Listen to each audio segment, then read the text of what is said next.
Olá, IPI Bom Jesus, boa noite. Nós estamos iniciando mais um culto de louvor e adoração ao nosso Deus. Eu quero convidar você a me acompanhar na oração de um salmo bastante conhecido, o Salmo 23. Eu vou orar ela com vocês hoje na versão da mensagem. Ó Eterno, meu pastor, não preciso de nada. Tu me acomodaste em exuberantes campinas, encontraste lagos tranquilos e deles posso beber. Orientado por tua palavra, pude recuperar o alento e seguir na direção certa. Mesmo que a estrada atravesse o vale da morte, não vou sentir medo de nada, porque caminhas do meu lado. Teu cajado fiel me transmite segurança. Tu me serves um jantar completo na cara dos meus inimigos. Tu me renovas e meu desânimo desaparece. Minha taça transborda de bênçãos. Tua bondade e teu amor correm atrás de mim todos os dias da minha vida. Assim, vou me sentir em casa no templo de Deus por todo o tempo em que eu viver.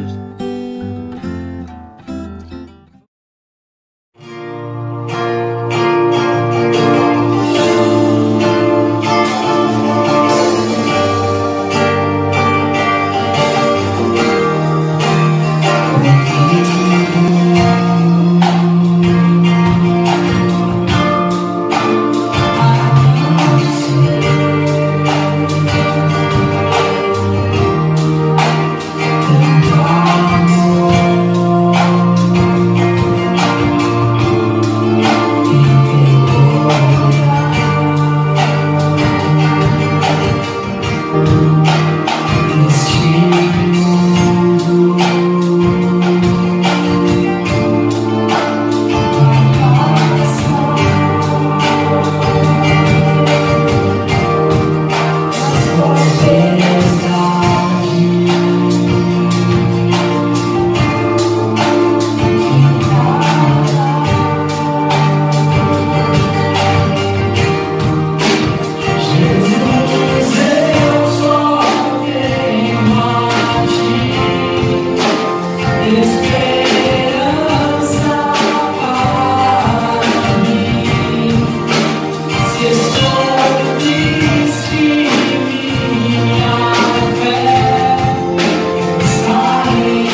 Olá, boa noite.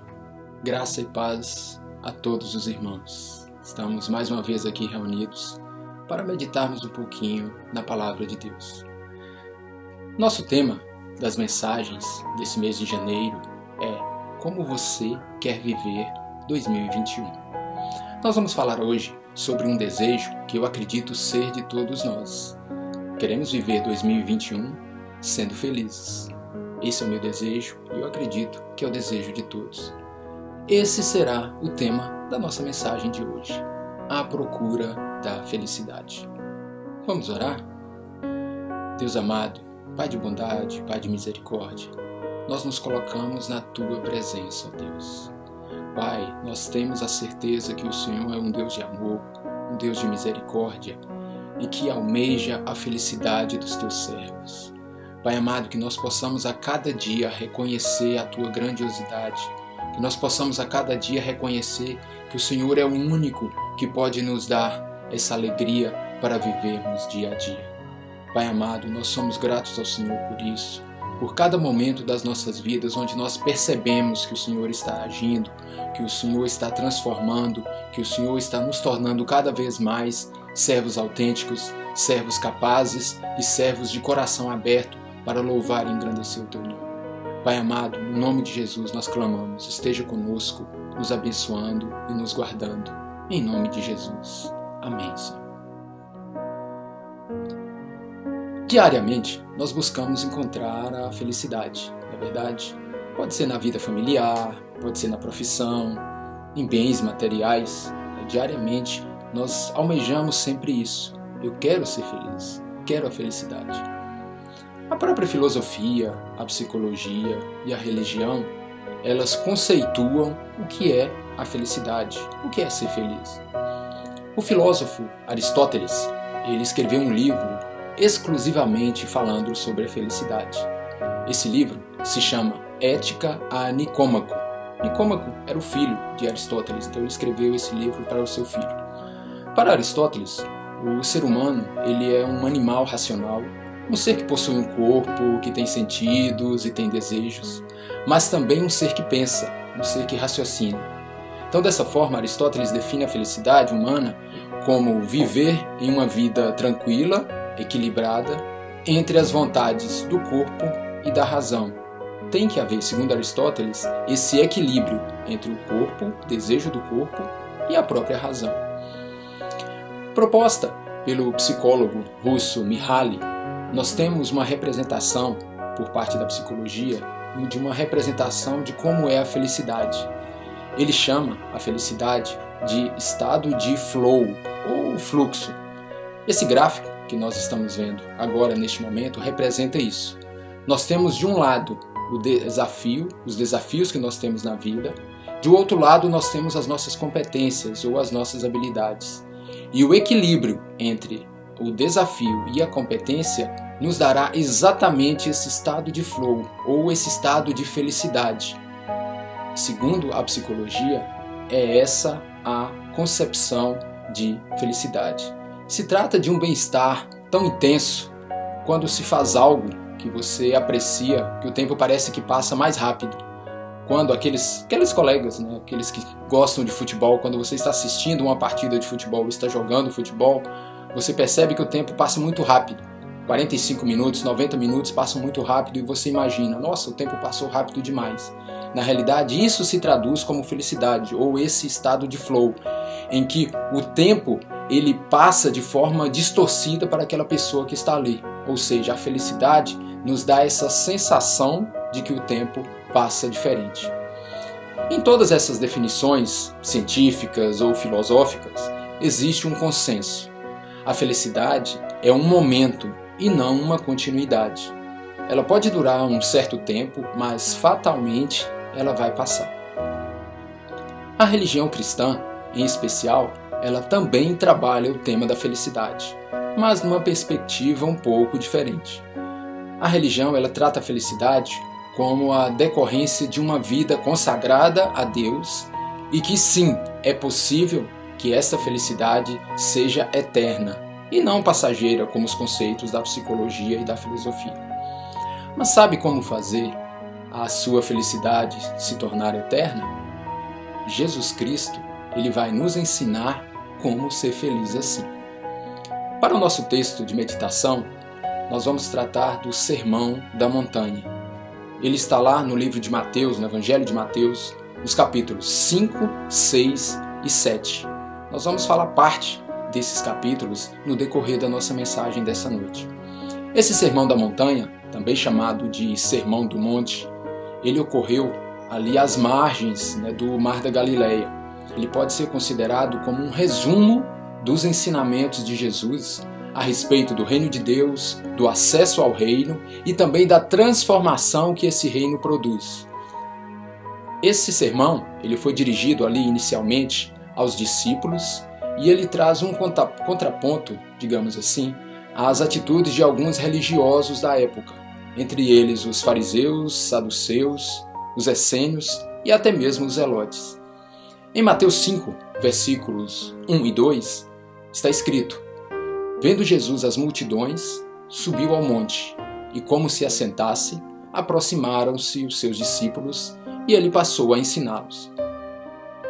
O monte é um símbolo de proximidade e da glória de Deus, em contraposição ao vale, que é apontado como um lugar de tristeza e distância de Deus.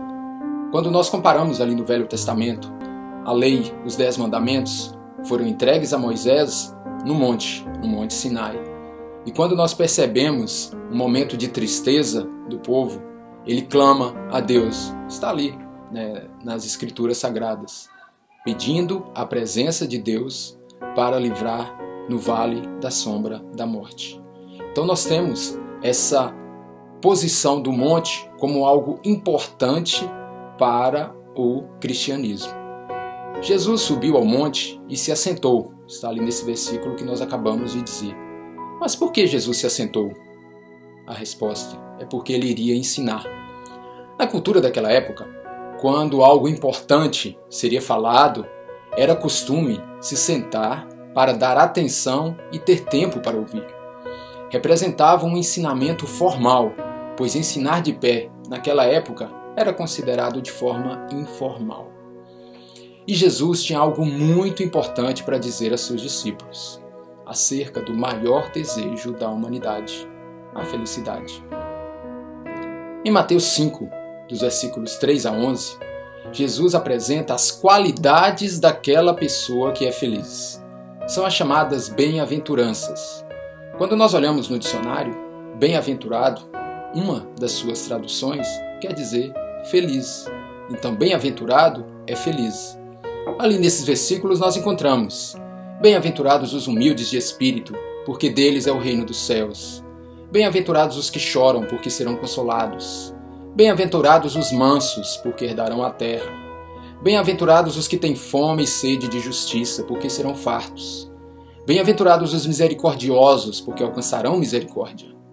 Bem-aventurados os limpos de coração, porque verão a Deus. Bem-aventurados os pacificadores, porque serão chamados filhos de Deus. Bem-aventurados os perseguidos por causa da justiça, porque deles é o reino dos céus. Bem-aventurados sois quando, por minha causa, vos injuriarem e vos perseguirem, e mentindo, disserem todo o mal contra vós. Aqui nesses versículos, Jesus apresenta aos discípulos as qualidades de quem é feliz. No Sermão da Montanha, Jesus, além de apresentar as qualidades de quem é feliz, ele nos apresenta também algumas atitudes que podem nos conduzir a essas qualidades de uma pessoa feliz. São várias. Nessa noite, nós vamos nos ater a 7 dessas atitudes que podem nos levar a ser uma pessoa feliz. Então, você quer ser feliz em 2021? Vamos meditar agora em 7 atitudes que podem nos levar a isso. A primeira delas, seja sal e luz do mundo. Mateus 5, de 13 a 15, assim Jesus diz: Vós sois o sal da terra. Ora, se o sal vier a ser insípido, como lhe restaurar o sabor? Para mais nada presta, senão para, lançado fora, ser pisado pelos homens. Vós sois a luz do mundo. Não se pode esconder a cidade edificada sobre um monte. Nem se acende uma candeia para colocá-la debaixo do alqueire, mas no velador, e alumia a todos os que se encontram na casa. O sal e a luz são coisas que não existem em função delas mesmas. O sal serve para conservar e dar gosto aos alimentos. A luz nos permite ver o que está à nossa volta. Assim deve ser o cristão. Quando o sal deixava de cumprir a sua finalidade, naquela época, ele era jogado na rua e era pisado e dissipado. Ele não poderia nem mesmo ser jogado em qualquer lugar, pois ele poderia tornar a terra infértil. Quando hoje em dia nós construímos uma casa, nós não instalamos uma lâmpada embaixo da mesa. O normal é nós colocarmos essa lâmpada no ponto mais alto no teto, para que ele ilumine todo o ambiente. Ser sal e ser luz no mundo é fazer a diferença e ser discípulo de Cristo em todos os lugares e todos os momentos da nossa vida. Ser sal e ser luz é dar gosto, é mostrar às pessoas a existência de Cristo, ajudar a iluminar o caminho para que essas pessoas encontrem a salvação. Então nós devemos ser sal, dar gosto e ser luz, iluminar este mundo. Essa é uma das formas, uma das atitudes para sermos felizes. A segunda atitude: deixe de lado o que te faz pecar. Mateus 5, 29 e 30, Jesus nos diz assim: Se o teu olho direito te faz tropeçar, arranca-o e lança-o de ti. Pois te convém que se perca um dos teus membros e não seja todo o teu corpo lançado no inferno. E se a tua mão direita te faz tropeçar, corta-a e lança de ti. Pois te convém que se perca um dos teus membros e não vá todo o seu corpo para o inferno. Logicamente, retirar parte do corpo, nós devemos não interpretar isso no sentido literal. O sentido aqui é de agir com rigor e determinação na busca de tirar do nosso caminho aquilo que nos faz pecar, ou seja, as tentações. Nós não podemos brincar com tentações que nós sabemos que nos fazem pecar. Diariamente, nós sabemos das nossas dificuldades, nós sabemos das nossas limitações e nós sabemos aquilo que pode nos afastar da plena comunhão com Deus. E essas tentações cabem a nós tentarmos nos afastar dela. Se deparar com uma tentação e arriscar ser tentado, é a mesma coisa de fazermos uma roleta russa. Era aquela em que você pega uma arma, coloca uma munição e vai pressionando o gatilho até para saber se vai sair no primeiro, segundo, terceiro ou no último disparo. É fatal. Mantermos distância das tentações. Essa é uma atitude que vai nos fazer ser felizes. Porque Cristo, Ele ama o pecador, mas Ele abomina o pecado. Se nós mantivermos com essa predisposição em mantermos as tentações em que poderíamos vir a pecar, com certeza nós estaremos nos afastando dos propósitos de Deus. Mas nós temos outra forma, outra atitude que pode nos fazer ser felizes em 2021. Está lá em Mateus 6,6. Pratique a oração. Tu, porém, quando orares, entra no teu quarto e, fechada a porta, orarás a teu Pai, que está em secreto, e teu Pai, que vê em secreto, te recompensará. Nos versículos 9 a 13, nós temos um exemplo de oração que é muito conhecida, o Pai Nosso.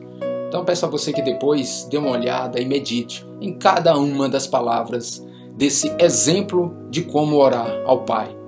Porque orar, ele é o momento mais íntimo que nós temos com Deus, com o nosso Pai. Intimidade é o que nós devemos buscar. Se nós não orarmos a Deus, como ter intimidade com Ele? Se não falarmos com a pessoa, nós não temos intimidade com essa pessoa. E com Deus é da mesma forma. Se não oramos, se não expomos para Ele, apesar dele saber de todas as coisas, nós precisamos orar, depositar nele a nossa confiança, para que nós tenhamos cada vez mais intimidade com o nosso Pai, que é um Deus amoroso. Quarta atitude: busque a verdadeira riqueza. Mateus 6, 19 a 21. Não acumuleis para vós outros tesouros sobre a terra, onde a traça e a ferrugem corroem, e onde ladrões escavam e roubam, mas ajuntai para vós outros tesouros no céu, onde traça nem ferrugem corrói, e onde ladrões não escavam nem roubam. Porque onde está o teu tesouro, aí estará também o teu coração. Isso não significa, meus irmãos e amigos, que nós devemos abrir mão de conforto e bem-estar financeiro. Não, não é isso que Jesus está nos dizendo.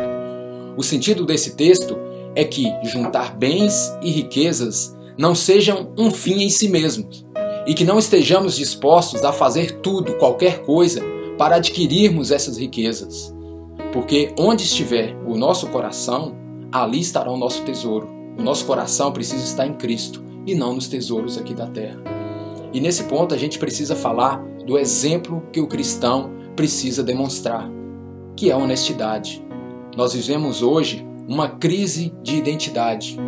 Nós vivemos uma crise de honestidade no nosso país e no nosso mundo. A corrupção tem assolado o nosso país.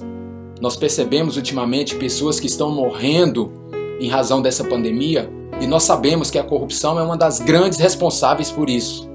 E o cristão que possui Jesus em seu coração, ele precisa necessariamente ter essa atitude, ser honesto, colocar o seu coração naquele tesouro que realmente importa, que é Cristo, e não nas riquezas desse mundo, que com certeza vão passar. Nossa quinta atitude: não se preocupe com o futuro. Mateus 6, nós temos falando sobre isso nos versículos 25, 31, 33 e 34. Assim Jesus disse: por isso vos digo, não andeis ansiosos pela vossa vida, quanto ao que haveis de comer ou beber, nem pelo vosso corpo quanto ao que haveis de vestir. Não é a vida mais do que o alimento, e o corpo mais do que as vestes? Portanto, não vos inquieteis dizendo: que comeremos, que beberemos, ou com que nos vestiremos? Buscai, pois, em primeiro lugar o seu reino e a sua justiça, e todas essas coisas vos serão acrescentadas. Portanto, não vos inquieteis com o dia de amanhã, pois o amanhã trará os seus cuidados. Basta ao dia o seu próprio mal. Quando vivemos pelo Evangelho e segundo os preceitos divinos, o Senhor é fiel e nos dará o que necessitamos. Pode não ser na quantidade ou qualidade que acreditamos que merecemos por ser bonzinhos. Mas de uma coisa nós podemos ter a certeza: Deus jamais desampara os seus filhos. Entrega o teu caminho ao Senhor, confie nele, e Ele satisfará aquilo que você precisar para a sua sobrevivência. Isso, não se preocupe com o futuro. Preocupe-se com o hoje. Ter intimidade com Deus, fazer a sua parte, ter atitudes para que o Senhor esteja próximo de você, e o futuro entrega nas mãos de Deus. Nossa sexta atitude, já estamos acabando. Escolha a porta certa. Está lá em Mateus 7, de 13 e 14. Assim diz a palavra: entrai pela porta estreita, larga é a porta e espaçoso o caminho que conduz para a perdição. E são muitos os que entram por ela. Porque estreita é a porta e apertado o caminho que conduz para a vida, e são poucos os que acertam com ela. Entrar pela porta larga é andar segundo a sua própria vontade, longe de Cristo. Entrar pela porta estreita significa entrar pelo caminho da transformação, do domínio próprio, literalmente do Evangelho de Cristo. A porta estreita, ela representa renúncia às coisas que não agradam a Deus e buscarmos diariamente a santificação, que é nos tornarmos separados para a honra e glória do nome de Deus. Então, quando nós escolhemos a porta certa, que é a porta estreita, que é a porta da santidade, é a porta onde nós buscamos a presença de Deus, nós temos a certeza que Deus vai abrir essa porta, nos acolher e nós seremos muito felizes quando nós entramos por essa porta. E a nossa última atitude: edifique a sua casa sobre a rocha. Nos versículos 24 a 27 de Mateus 7.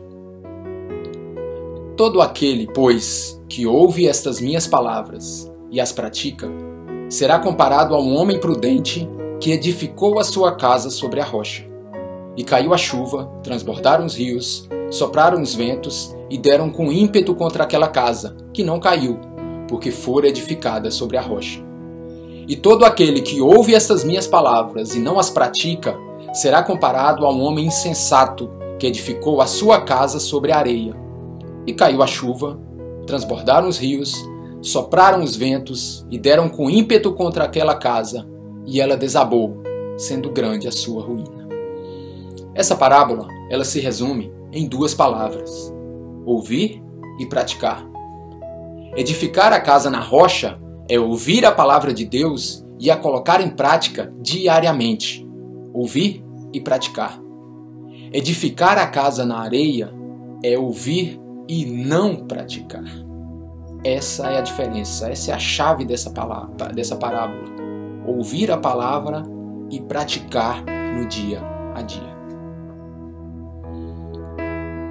O Sermão do Monte, ele foi o segundo sermão de Jesus. O primeiro está registrado lá em Marcos. Então, os que acompanhavam Jesus, eles precisavam receber essa palavra para sedimentar e edificar a sua fé. Nós podemos dizer que ele foi um sermão doutrinário, porque várias formas de acessar ao reino, grande parte da doutrina cristã está nesse sermão da montanha. Ele foi importante para o desenvolvimento da igreja que seria implantada posteriormente e para a igreja que nós temos hoje. Então, se tem alguma passagem em toda a Bíblia Sagrada em que você procure as doutrinas, a forma em que você pode chegar a Deus, está no Sermão da Montanha. Porque ele foi dito, o pregador foi o próprio Jesus Cristo. Mas ali também, naquele sermão, existiam pessoas que ainda não criam em Jesus. E assim o pregador ele estendeu, melhor dizendo, esse sermão para todos aqueles que estavam ali. A exemplo do ensinamento para escolher a porta certa, como nós falamos agora há pouco, em Mateus 7, de 13 a 14. Sendo assim, esse sermão também pode ser chamado de um sermão evangelístico. É uma grande palavra que serve para os nossos corações. Quando Jesus ele se assentou para pregar o Sermão da Montanha, ali ele estava se pronunciando de forma direta, fiel e oficial como o Messias que veio em forma de homem. Ali era a palavra de Deus dita pelo próprio Deus. Quando nós vemos o Deus Emanuel, que é o Deus conosco, no Sermão da Montanha, nós temos as palavras de Deus, as palavras do próprio Deus sendo ditas para os discípulos e o povo naquela época, que servem hoje também para nós. Porque esse Sermão da Montanha, ele revela ali leis e regras espirituais para todos nós cristãos. Ele revela o caráter de Cristo como pregador e Deus. E ele é um sermão para aplicarmos hoje. pois ele foi feito para o povo de Deus ter proximidade com Deus, para ser, em outras palavras, bem-aventurado, para ser feliz na presença de Jesus Cristo. E ali nos versículos 28 e 29 de Mateus 7, nós temos que quando Jesus acabou de proferir essas palavras, estavam as multidões maravilhadas da sua doutrina, porque ele as ensinava como quem tem autoridade. Jesus tinha as características narradas no sermão. Podemos dizer o resumo do Sermão da Montanha.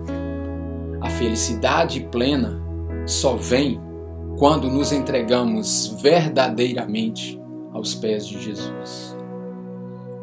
Verdadeiramente, quando nós nos entregamos aos pés do Senhor, é que nós temos a oportunidade e a possibilidade de sermos felizes. A felicidade eterna, ela somente vem quando estamos debaixo da graça e seguindo os ensinamentos de Jesus Cristo. A verdadeira felicidade só tem quem segue a Cristo em todos os momentos. Quando nos afastamos do pecado, quando escolhemos a porta certa, quando oramos ao Pai para termos intimidade com Ele. E assim nós somos felizes. Então, com essas atitudes que nós falamos hoje, tem várias ali nesse Sermão da Montanha. Nós temos então as atitudes que podem nos levar a sermos pessoas bem-aventuradas ou felizes. E quem são essas pessoas bem-aventuradas e felizes? São aqueles que são humildes de espírito, são os que choram, são os mansos, os que têm fome e sede de justiça, são os misericordiosos, os limpos de coração, os pacificadores, os perseguidos por causa da justiça. Nós precisamos diariamente buscar com nossas atitudes nos adequarmos a esse cristão que está de acordo com a vontade de Deus. Para sermos felizes, para termos essa felicidade eterna, nós precisamos ter essas características que só serão possíveis se as nossas atitudes forem compatíveis com essas características. Então é no dia a dia. Quando nós somos sal, a todo momento. O sal, ele tem a característica própria. Ninguém consegue mudar essa característica do sal. Quando você coloca o sal na água, ele vai salgar a água e não ele se tornar insípido. O sal, quando você coloca em determinado produto, ele conserva aquele produto. E nós precisamos ser esse sal, o que dá gosto a esse mundo. Cada uma dessas atitudes que estão ali no Sermão da Montanha, dessas 7 que nós falamos hoje, 7 atitudes, nós podemos sim ser felizes na presença de Deus. Porque nós estamos falando aqui de vida integral. Vida integral na presença de Deus. Esse é o segredo da felicidade. A cada instante, o hoje, agora, nesse momento, que nós sejamos pessoas que têm atitudes compatíveis com o caráter divino do nosso Deus. Aí sim nós seremos felizes. Então, para fechar, nós vamos recapitular um pouco o que nós falamos aqui. Para ser feliz em 2021. Primeiramente, sejamos sal e luz do mundo. Segundo, deixe de lado o que te faz pecar. Terceiro, pratique a oração. Quarto, busque a verdadeira riqueza. Quinto, não se preocupe com o futuro. Sexto, escolha a porta certa. E em sétimo, edifique a sua casa sobre a rocha. Com essas 7 atitudes, tenho a certeza que nós estaremos mais próximos de Deus e teremos o nosso objetivo maior: estarmos na presença desse Deus de forma íntegra e sendo verdadeiramente felizes na presença dele. Que o nosso 2021 seja realmente um ano de felicidade. E essa felicidade, ela só vem se as nossas atitudes estiverem compatíveis com a santidade de Deus. E essas atitudes estão exemplificadas nesse texto, nesses vários textos que nós lemos hoje. Sermão da Montanha. O Sermão da Montanha, feito, pregado pelo próprio Deus. Então que esse texto esteja cada vez mais entrando nos nossos corações, que diariamente eu faço um desafio aqui para você. Depois dessa mensagem, abra sua Bíblia e leia todo o Sermão da Montanha. Leia todos os 3 capítulos, Mateus 5, 6 e 7. E lembre-se, a felicidade só existe quando as nossas atitudes estão compatíveis e direcionadas para a santidade de Deus. Amém.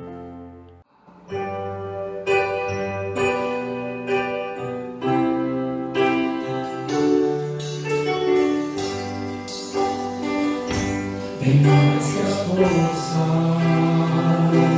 poder, que a natureza e tudo que se fez, em nós que tudo criado por tuas mãos, Deus não é isso mesmo.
Eu gostaria de compartilhar com você a nossa intenção de retomar os encontros presenciais.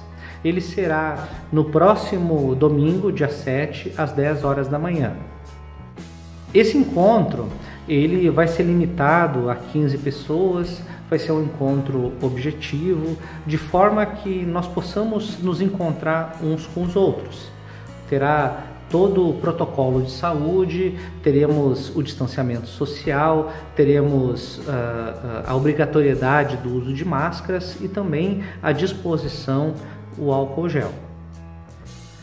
Então, gente, eu peço que você entre em contato conosco. Se você deseja participar desse encontro, nos fale, nos comunique através do WhatsApp, através do telefone, e nós vamos estar nos organizando para trazer segurança e um encontro inspirador para todos nós.